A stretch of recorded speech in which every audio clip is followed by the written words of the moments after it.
আজকে তেলের পিঠা খাইতে ইচ্ছা করতেছে, যে কথা সেই কাজ। তো এই যে দেখেন তেলের পিঠা বানাই ফেলছি।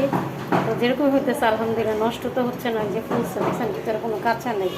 এই যে এত বড় বড় করে বানাচ্ছি এই যে। কিন্তু আসলে তেলের পিঠাটা খুবই কষ্টের, খুব কষ্টের। এই দেখেন কখন থেকে এরকম গুলাচ্ছি গুলাচ্ছি গুলাচ্ছি।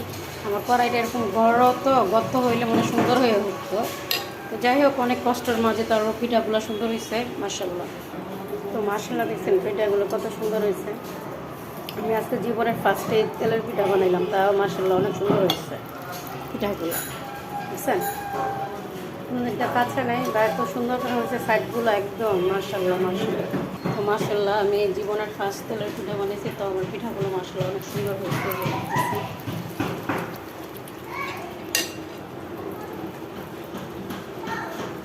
হঠাৎ করে তেলের পিঠা খাইতে ইচ্ছা করতেছে, আর আমিও তেলের পিঠাটা পারি না, তারপরও চেষ্টা করছি। চেষ্টা করলেই উপায় হয়, আর চেষ্টা করলেই পারবে।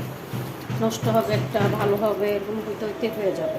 যাই হোক, আজকে তেলের পিঠা এই পর্যন্ত শেষ করলাম। আর সবাই খুশি হবে যে তেলের পিঠাটা বানাই ফেলছি। দেখছেন মাশাআল্লাহ মাশাআল্লাহ।